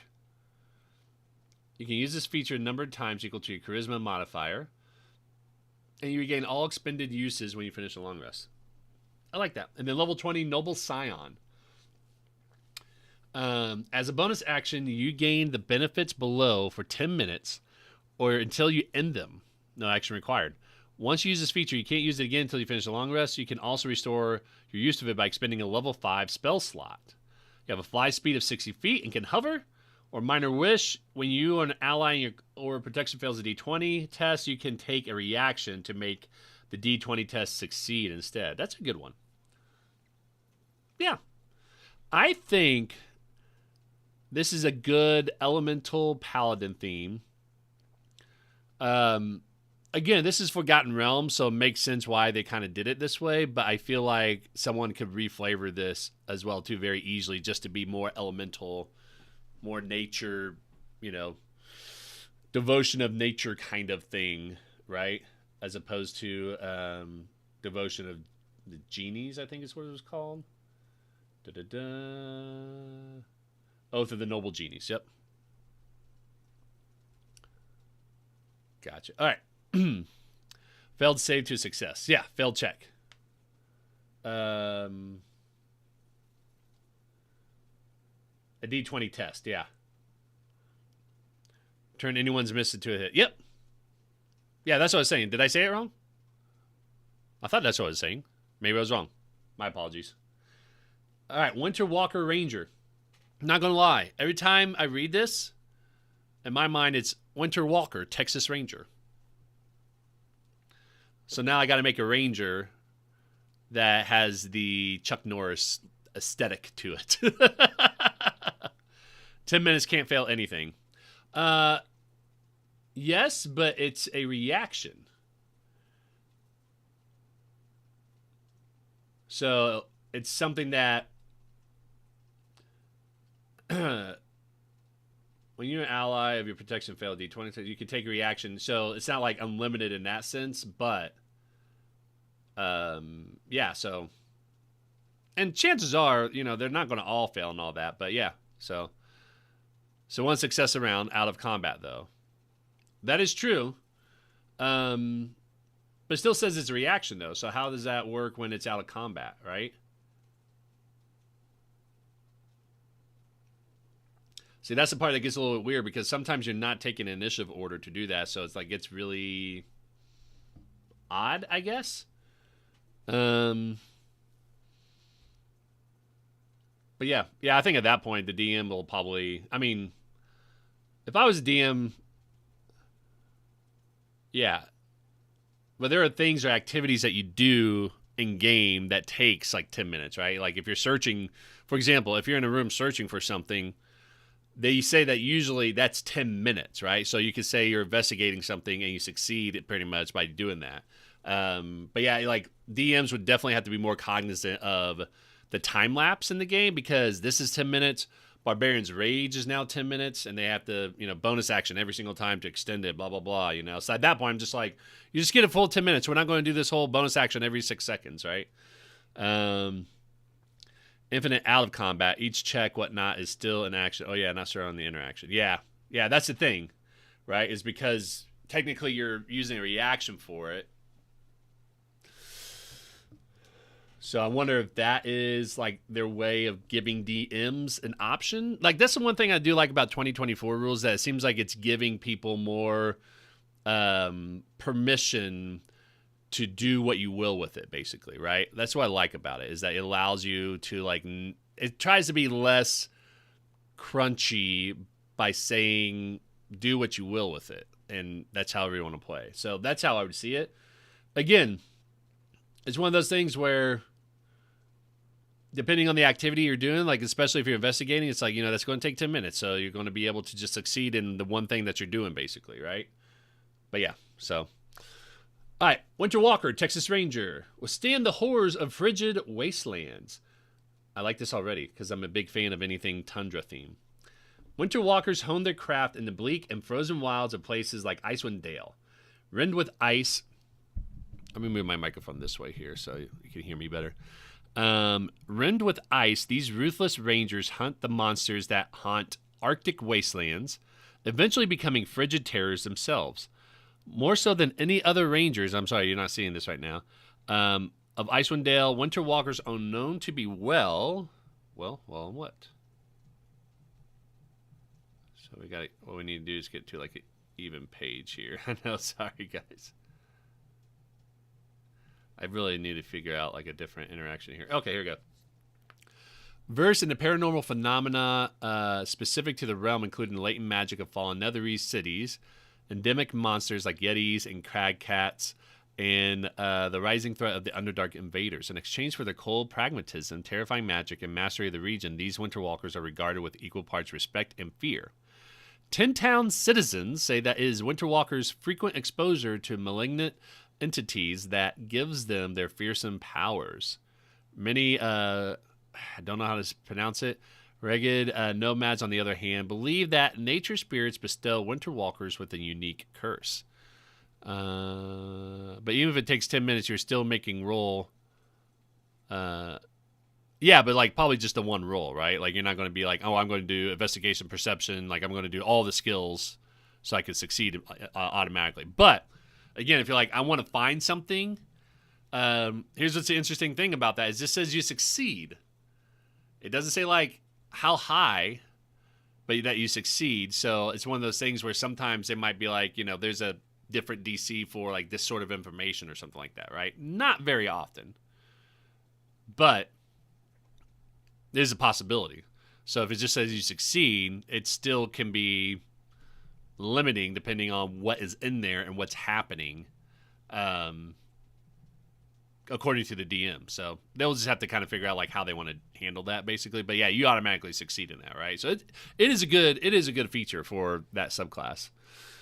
Okay, level 3, Frigid Explorer. You gain the following benefits. Frost resistance. You have resistance to cold damage at level 3. See, pretty cool. As opposed to level 17, when the purple dragon knight finally gets their resistance, but they get resistance to 2 things, and their dragon does too. So, polar strikes. When you hit a creature with a weapon, you can deal an extra 1d4 cold damage to the target, which can take this extra damage only once per turn. This extra damage ignores resistance to cold damage. Ooh, I like that. When you reach Ranger level 11, this damage increases to 1d6. I like that ignores resistance to cold damage. It doesn't ignore immunity, though. And it only goes up to a d6 instead of like 2d4s or something like that. It's still something. But let's look at the other 3 level stuff here. So it does extra damage once per turn. Feels punitive but extra attack. Also messes up D&D Beyond a little bit and haste. Yes and no. Here's the thing, though, is that there's a lot of feats and features where you could like drum up those extra damage really quickly, right? Like, so for example, excuse me. What was the example I had the other day? Oh, shoot, what was it? There's something I'm thinking about. Shoot, I can't remember what it was, but like, there are ways where if they didn't limit it to like once per turn, like you could be outputting damage like crazy, right? So, for example, with the Barbarian and their Brutal Strike, if you forego your advantage, you can add a D10 to that damage, right? And if you're Berserker, you get to roll an extra 2d6s, or extra d6s equal to your rage damage output. So if you hit like both times and you got reckless attack, that's a lot of damage output, especially once you get to that like level too, right? So I get why they did it, because there's a lot of different ways where you can stack damage, and they want to make sure that you like tone it down a little bit, kind of make the combat last a little bit longer, you know? And I think they really did that for those classes that have extra attack. So like Ranger makes sense. Rogue, I don't know if they do. Like, I know Sneak Attack, they have it once per turn, I think, as well too. But they also don't have extra attack. They have other ways where they can attack like twice in a turn, but they don't have extra attack for that. So but it's fun to stack a bunch of. I get it. I'm not complaining. Like, I'm with you, but I also understand why they did that. So, why is one attack better than another? Spellcaster Fireball damage. Right, exactly. Now that's what I'm saying. Like, Rogue doesn't get extra attack, but yeah, like that, I think that's the one thing. But I mean, again, Rogues also get like a lot of different things. I think they did a good job of rebalancing it a little bit, so it doesn't feel bad that it's only one of my attacks. Yeah, exactly. And to answer the question, like, why is one attack better than the other? Well, I mean, you know, when you're fighting, you're sometimes not doing like the same move over and over again, right? And even if you are, it might not be, you know, you're doing it so quickly that it might not be as strong as the first one. I don't know. I'm just trying to make sense of it too. So. The delay in the combos music. I know. I don't know why delay is like 10 seconds. I try to fix that, but oh well. Excuse me. It is 10:30. I've been on here for like an hour and a half. I will finish Ranger and then I'll be done for the day, unfortunately. So, okay. Hunter's Ream? I don't know. I just realized I don't know if I've ever heard this pronounced, like, ever. There's a lot of words I've read and never heard pronounced. Ice Rhymes. Rhyme? Okay, that's what I thought. Because I'm like, basketball rim, like, I know that's not with the E, but yeah, rhyme. Okay, that's what I thought. Ice Rhymes you and your prey, protecting you and slowing them. When you cast Hunter's Mark, you gain temporary hit points equals to the 1d10 plus your Ranger level. That's pretty good. That's really good. Additionally, while a creature is marked by a Hunter's Mark, it cannot take the disengage action. Okay, that's... I know a lot of people kind of complained about them leaning into Hunter's Mark. I've never had a problem with it, but at the same time, I never really played a Ranger like in 2014, so I'm sure there's things that if I had played a Ranger and kind of understood how it works, I probably would agree, but this leans into it pretty well, I think. So, level 3, Winter Walker spells. When you reach a Ranger level specified in the Winter Walker spells table, you thereafter always have the listed spells prepared. Ice Knife, which I absolutely love Ice Knife. I think that is such a great spell, to be honest. Like, I encourage people to use all the time because it's a great... It's a great level 1 spell. Like, there's not another level 1 spell that I feel like does as much, like, damage output as Ice Knife, especially when you get at least 2 people within 5 feet of each other, because you are hitting the one person, and then they might take damage again if they fail their dexterity saving throw. So, acid. Pass Without Trace, Remove Curse, Ice Storm, Cone of Cold. Those are good ones. I like those. Level 7, Fortifying Soul. Your experience surviving harrowing environments allow you to bolster your allies in addition to yourself. When you finish a short rest, you can choose a number of creatures you can see equal to your Wisdom modifier, with minimum 1. A chosen creature regains hit points equal to 1d10 plus your Ranger level and has advantage on saving throws to avoid or end the frightened condition for 1 hour. Ooh, that's really good. Once you use this feature, you can't use it again until you finish the long rest. That makes sense. Yeah. Okay. Hey, what's up? Biggest and only really major issues at Hunter's Mark is concentration. Yeah. Yeah. So you are kind of screwed a bit on that. I agree. I think that's why they gave Rangers Hunter's Mark when they get, what is it, like they allow you to cast Hunter's Mark without expending a spell slot a number of times, right? I get that. And at level 2, like there's something about level 2 because whenever I played a spellcaster and you get to level 2 spells, like the majority of them are always concentration spells. I'm always like, what the hell is up with this? Like, I remember druids. I'm happy that they changed Barkskin into a bonus action as opposed to a concentration spell, because now that kind of gives druids a little bit more beefier output if they don't want a wild shape, especially since you can do more things with wild shape.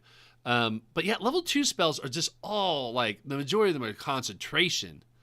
So you're absolutely right. I do think they probably were trying to figure out a way to give Rangers Hunter's Mark without it getting like so overpowered. So I don't know. Like there's got to be a reason. I get like you're giving up a concentration spell at that point. So yeah, having your pet do stuff for bonus. Yeah, that if you use the main Ranger feature that you get Hunter's Mark for Wisdom modify free cast, it doesn't last longer than 10 minutes, but it also doesn't require concentration. The bonus action conflicts with having your pet. But the bonus action just is the one time to cast it, though, and then if you need to move it. So I feel like it doesn't really conflict with bonus action. It just depends on the timing of it. I don't know. Because I've heard that as well, too. I don't think I have much of an issue with it. Now, if it was like a bonus action for you to, like, use it every single time, I get that. But I can understand, like, if the situation comes up and it's like, now I have to pick one or the other. It's not too bad on that. I just want the concentration for this specific casting. Yeah. You get Hunter's Mark for Wisdom mod-free casts, meaning that they don't get to add their Wisdom modifier to it. Is that right? The many issues gone. Yeah. Rounds is a combat 2, 3. So either use. Yeah, but you cast it once, right? Like. Yeah, it's legit, not terrible class. Very jack of all trades this time around. Yeah, I really like it, but I haven't played it yet, so I'm sure I'll probably feel a little bit different if I play it. And that again, that's if you're using the Find Familiar one, right? Like I get like that one subclass is probably not great. I don't know if I would use Find Familiar as a ranger. Maybe, maybe not. I don't know. And even then, it might be one of those things like, hey, go hide while we do this sort of thing, right? Like I guess like an extra thing that you could do. But then if you just not use them for attack, then you can, you free up your bonus action and do other things too. So, but Master of None to be sure, yeah. I don't think there's anything wrong with that. Like there are players that really enjoy playing characters that aren't, the center of combat or the tanks or, I would say even like strategic. Like I think there's players that really enjoy being able to like help others or kind of, be more of like a helpful class, right? A helpful character. Beastmaster doesn't need familiar; it's just a full-time companion. Yeah, so that one I completely understand like how that could be an issue for that subclass. Ranger definitely needs more love. Yeah, honestly, like 2024 Ranger, I'm actually like 2014 I was not interested in. 2024 I'm really excited about, and I've already created a Ranger with one class of rogue just for the sneak attack, but like I really like it. I like what they've done with Ranger. But again, I haven't played Ranger in 2014 rules either, so. Oh, Tasha's Ranger, yeah. Yeah, Tasha and Xanathars does some really great things. Okay, sorry. Let me go ahead and move on to level 7, Fortifying Soul. No, I just read that one, right? Yeah, that's the one where you'd use that during the short rest, yeah. Level 11, Chilling Retribution. When a creature hits you with an attack roll, you can take a reaction to force the creature to make a wisdom saving throw against your spell save DC. On a failed save, the target has frightened condition until the end of your next turn. While frightened, a target speed is reduced to 0 feet. Interesting. So if they like hit you right before your turn, you don't want to use your reaction at that point, right? Because then it's like, well, they're only frightened until then. So this is only really beneficial if they hit you early on, like immediately after your turn, basically, or close to your turn, after your turn. You can use this reaction a number of times equal to your wisdom modifier, and you regain them all when you finish the long rest. Level 15, Frozen Haunt. When you cast Hunter's Mark, you can adopt a ghostly snowy form. This form lasts until the spell ends, and while you are in this form, you gain the following benefits. Once you use this feature, you can't use it again until you finish a long rest, unless you expend a level 4 plus spell slot, no action required. They really fixed the base 2014 Ranger by far. Yeah, it sounds like it. Again, I haven't played it, but I've heard people say that they like that they improved it, but didn't like how they improve it. I think is the common theme there. Frozen Soul. So you have immunity to cold damage at level 15 now. When you first adopt this form and at the start of each of your subsequent turns, each creature of your choice in a 15-foot emanation originating from you takes 2d4 cold damage. Interesting.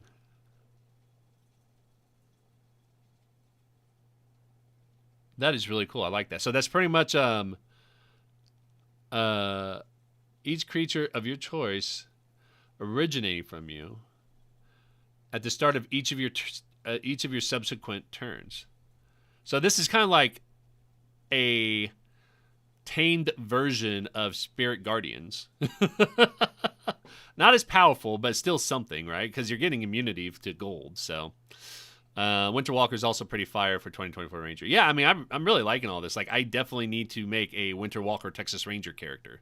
So, partially incorporeal. You have immunity to the grapple, prone, and restrained conditions. You can move through creatures and objects as if they were difficult terrain, but you take 1d10 force damage if you end your turn inside a creature or an object. If the form ends while you're inside a creature or object, you're shunted to the nearest unoccupied space.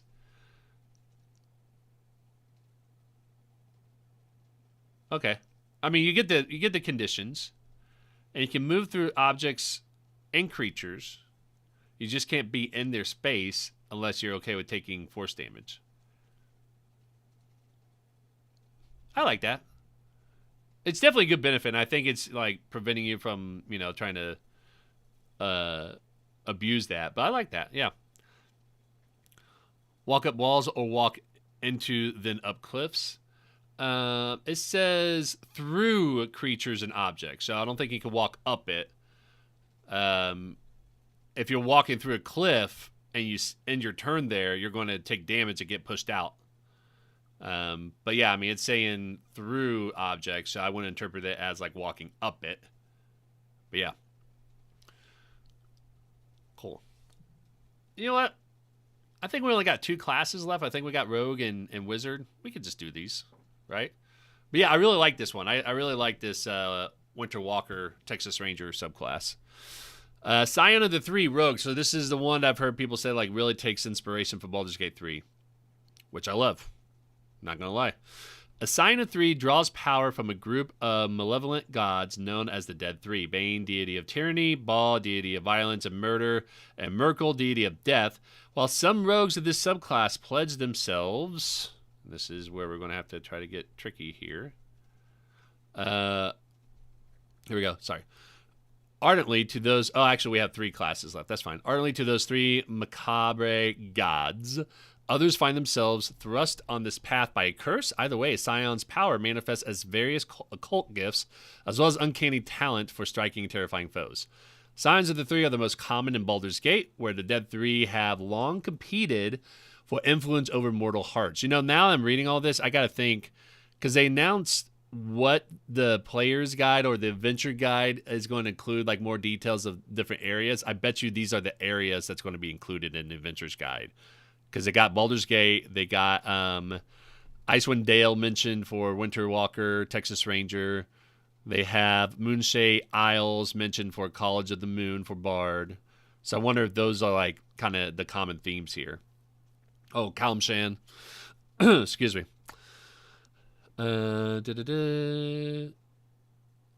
Okay.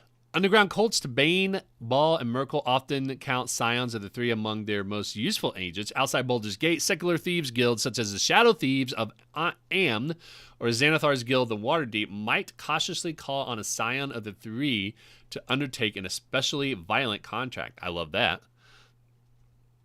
Cormyr for PD. Yes, thank you, Cormyr. Yep, that's exactly right. Remember reading that. For the Purple Dragon Knight.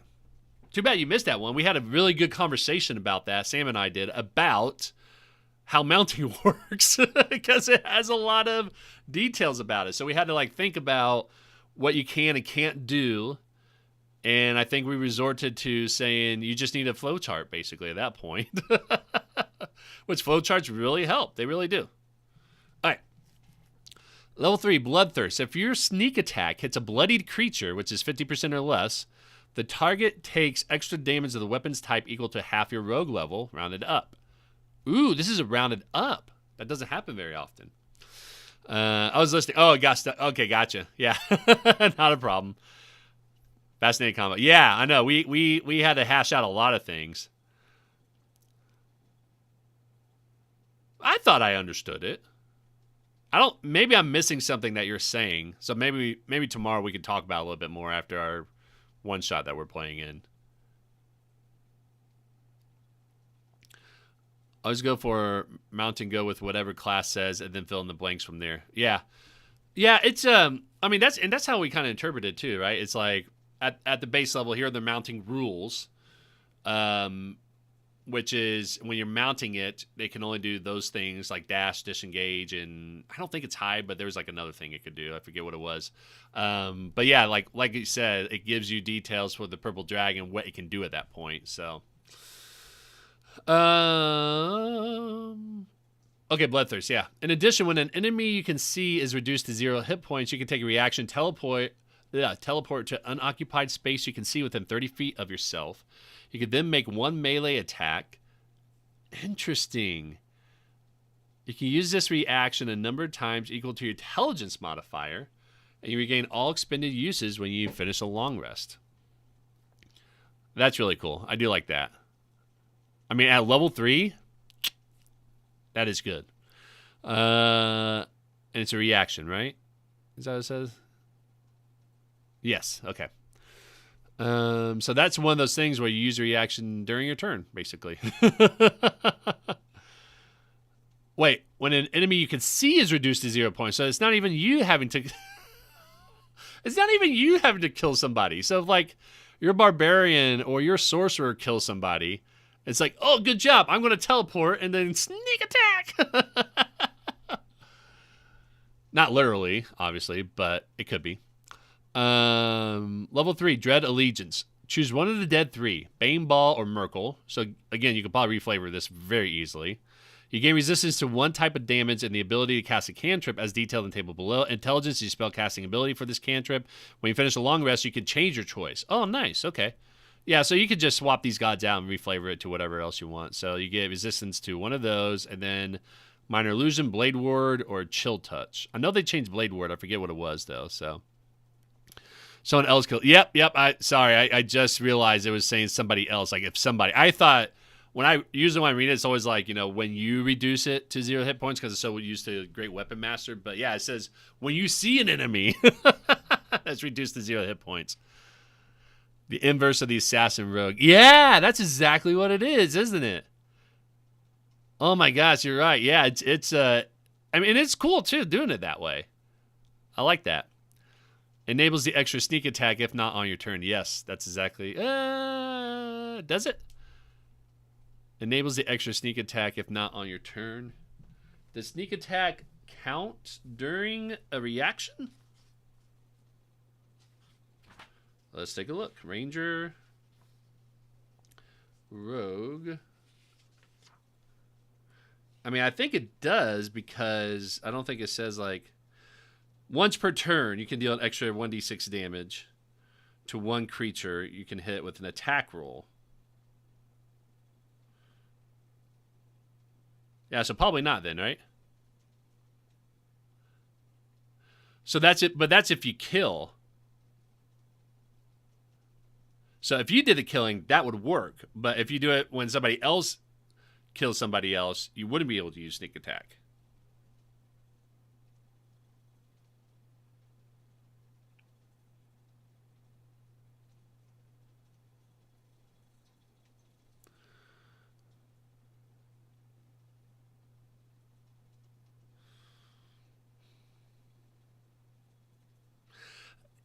Yeah, but usually when it says once per turn, they're referring to your turn, though.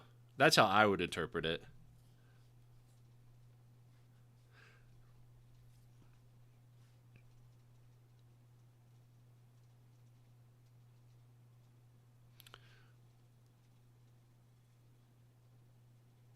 Reaction attacks are a trick for rogues to double dip on sneak attack. Yeah, I'll have to look into that. I mean, obviously, if you used it earlier,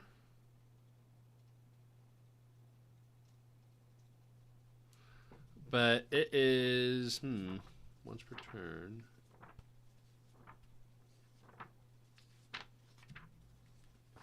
So let me look up something else here.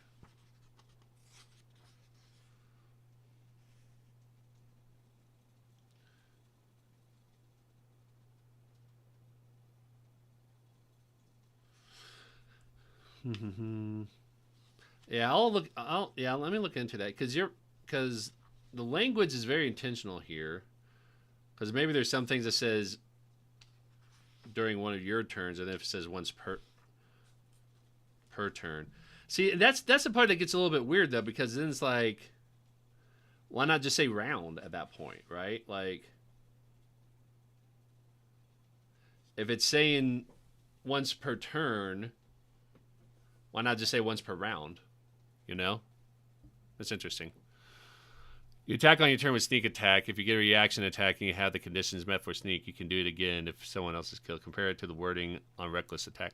Yeah, but reckless attack is different because it's saying on your first attack on your turn, right?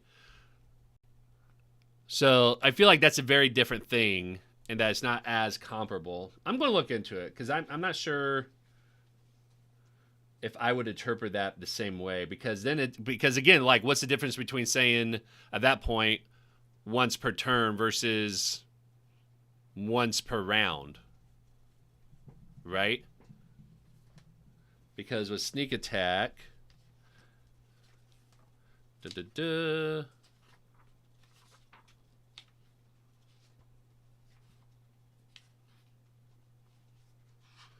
And I know if I post it in the D&D channel, it'll become a whole thing too, or the Discord. Once per turn, you can deal an extra 1d6 to one creature you hit with an attack roll. The extra damage, you don't need advantage, blah, blah, blah. The extra damage increases.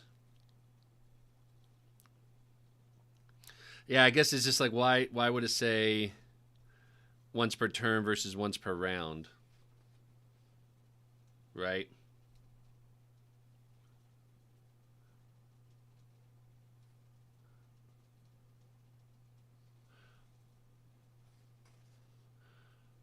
Yeah, but why not say once per round? That's what I'm saying. Like, I feel like that gets a little bit confusing because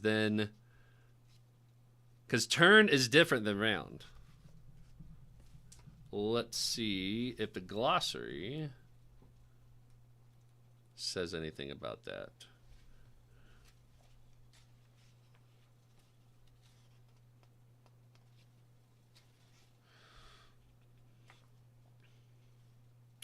Okay, they don't have anything for turn. About round. Round down. Okay, yeah, it's not in the glossary. So but it's got to be in combat in terms of them explaining this here. Ooh, turn undead in the appendix. Okay, so let's go to combat here and see reactions. Which can occur on your turn or someone else's turn. When you take your reaction, you can't take another one until the start of your next turn. If the reaction interrupts another creature's turn, that creature can choose its reaction. Because here's how I would interpret this, right? Is that if it says once per turn and it's like anyone's turn, where is I going with this? Once per turn versus once per round.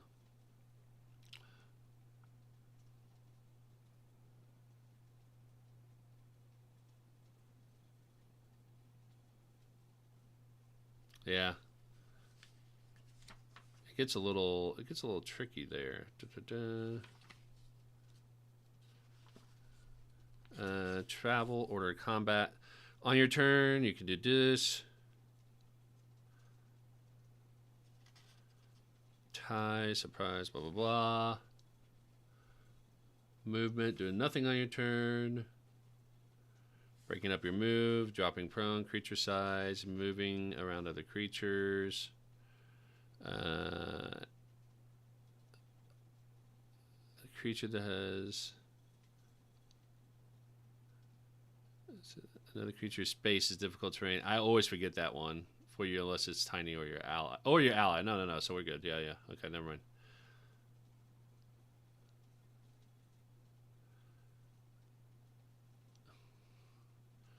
Resolve the attack, make an attack, cover, range attacks, blah, blah, blah. Now we're back to the mounted attacks. What a combat, damage type, blah, blah, blah, blah, blah, blah, blah. Okay, yeah, I'm just going to have to look at this later. Otherwise, it's going to take forever for it. So, not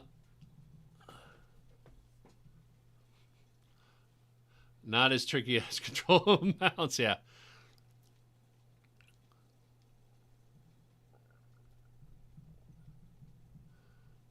Give you a chance at 2. I mean, yes and no, depending on what happens. Oops, says same thing twice. Hold on. Once per round, once during turn. Yeah, okay.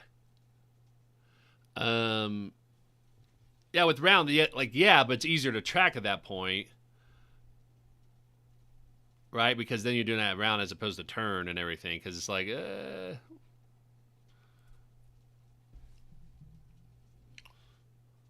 because you're still using your reaction to do that, and then if you use your sneak attack damage for it, then you've already used it for that turn, basically. So, I don't know. I'll look into it a little bit more and see. So, But yeah, that's really interesting. I'm kind of curious because yeah, this is once per turn. Yeah. This is why some games are just so complicated because the wording just gets a little bit weird because it's a cascading effect at that point. Okay, sorry. Oh, now it's getting late. Yeah, so I'm gonna finish. I'm gonna finish Rogue, and then I'll be done for the day. Level 9 strike fear. You gain the following cunning strike option: Terrify, which costs you a D6 for sneak attack. The target must succeed on a Wisdom saving throw. It has the frightened condition for 1 minute. The frightened condition repeats the save at the end of each of its turns, ending the effect on itself on a success. Gotcha. Like control notes. I'm saying when I react during someone else's turn. Yeah. Yeah. Yeah. Okay.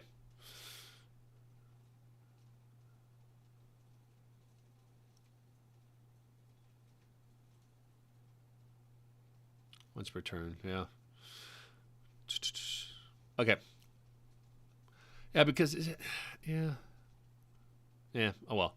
Anyway, sorry. You radiate aura malevolence. You radiate malignant power associated with one of the dead three at the start of each of your turns. Each creature of your choice within a 10-foot emanation originating from you takes damage equal to your intelligence modifier.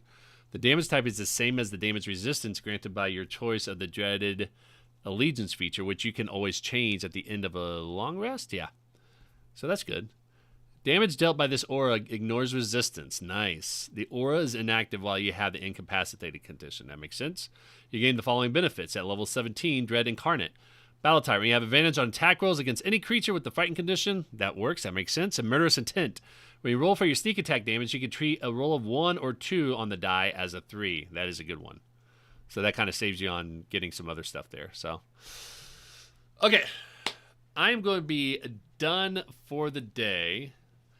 Let's see here. Oh, and I did not have, let me put the chat back on here. So acts differently than the base rules of the controlled mount because it's technically its own creature that you also control versus domesticated animal. Same with the Pact of Chain Familiar. The base mounting rules I don't think apply for combat because even if you're riding it, it's still doing its own thing too. Yeah, I mean, I think you're right though, is that as long as you read what it says for your creature, like I think it kind of makes it straightforward at that point. So I'm really trying to figure out the rules for Paladin Find Steed. Yeah, Sam like really wants to know how this works for his Find Steed with this Paladin that he's playing for tomorrow. I mean, you have Find Steed. Like, are you planning on using it? Yeah. Yeah, so that is interesting. So, yeah, there's a lot of stuff I did not expect us to talk about, like mounting rules. Oh, I just spilled a little bit of my water here. Crap, I'm going to have to clean that up here. Hold on.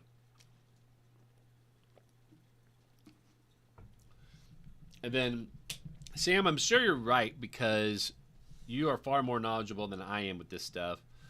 But, again, it's just weird. Like, I get, like, you know, you could potentially get 2 before your turn, but you're also, like, using a reaction. So you're kind of giving up that. And then you're giving up during your attack as well, too. So I feel like there's still a trade-off with it if you do round. But I don't know. People have spammed the weird things before, too, and it gets weird. I get it. So,